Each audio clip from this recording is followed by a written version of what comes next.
They say revenge is a dish best served cold, but sometimes it's better served at a birthday party in front of 60 guests.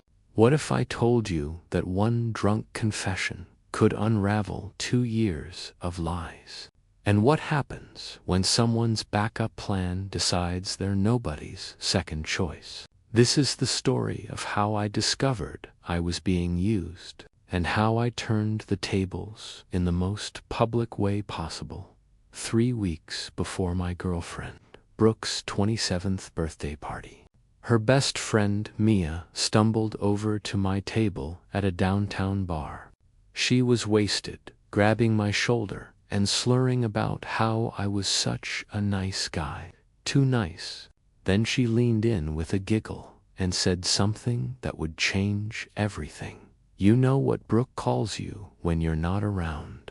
Her retirement plan. Her plan B says you're perfect husband material for when she's done having fun. My buddy Trevor's eyes went wide, but I kept my face neutral. I got Mia some water and put her in an Uber. But those words explained everything I'd been questioning for months. See, Brooke and I had been together for 2 years, and I thought I was all in. I'd helped her through her career transition, which was really just unemployment. I paid for her $12,000 coding boot camp, covered rent while she focused on learning. Meanwhile, she was always texting someone. Always had these networking events that went until 3 in the morning. I'd been suspicious.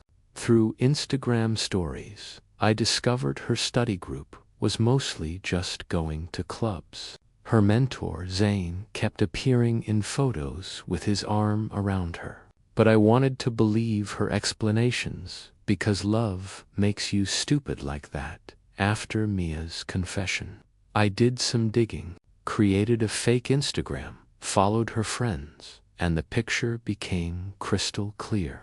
There were posts about keeping your options open, jokes about starter boyfriends versus forever boyfriends. One girl posted a meme that said date them for their potential, marry them for their portfolio. Brooke had commented 3 fire emojis, but the real kicker was a TikTok from a girls' night out. Brooke's voice was clear as day. Derek's going to buy us a house one day. But until then, a girl's got to live, you know? They all laughed. I screen recorded everything. Her birthday party was coming up. She'd been planning it for months. Rented out a whole restaurant's party room. Invited over 60 people. She kept telling me how important it was that I show up and make it special.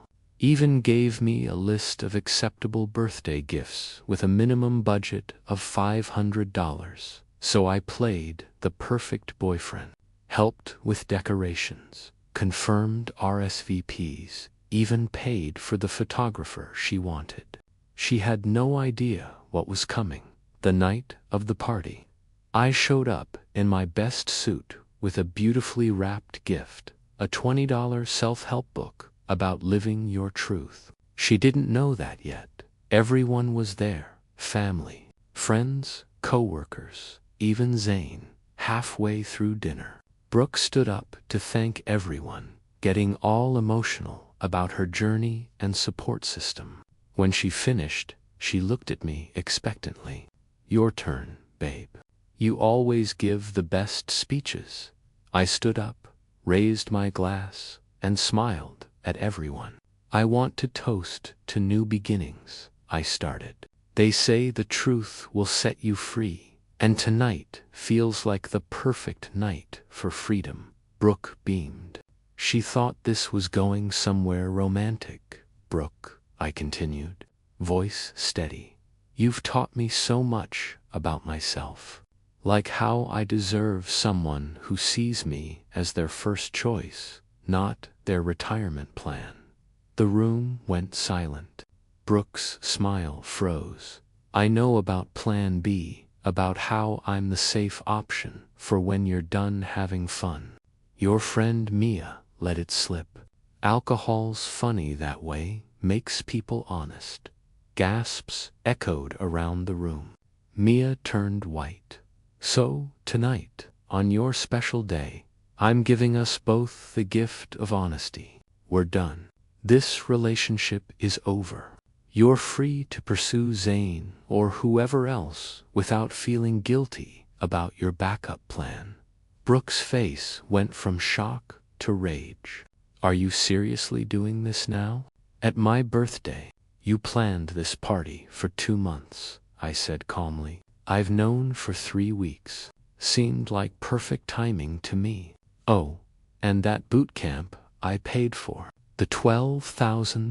Consider it a parting gift, but the apartment lease is in my name, so you'll need to find a new place by the end of the month. Her mom stood up. This is inappropriate.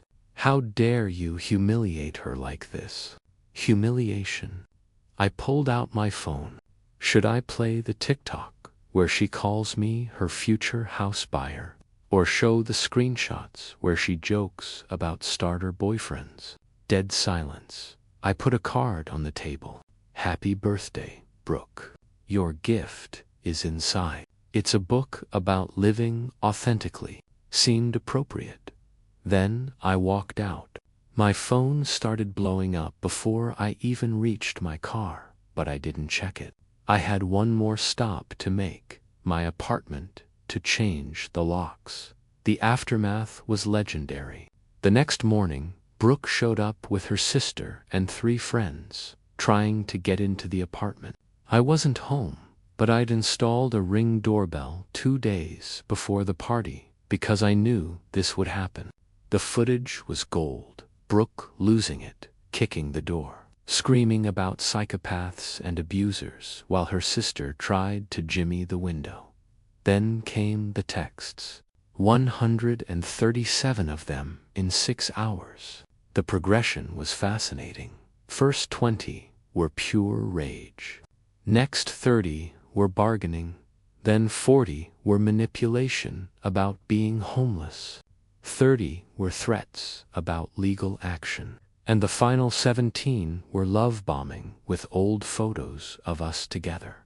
I responded once. You have 27 days to collect your belongings. Schedule a time.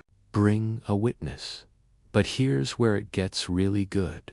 Zane, the mentor, had the audacity to message me about how I'd handled things poorly and ruined a beautiful woman's special day. I replied with screenshots of Brooke texting him at 2 in the morning while lying next to me in bed. Messages like "Can't wait to see you tomorrow" and "Derek's asleep, call me." His response. That's taken out of context, my dude. He blocked me after I asked, what context makes that okay? Brooke's mom called my mother to complain about what a disgraceful son she'd raised. My mom listened politely, then said, "Sounds like Derek finally grew a spine.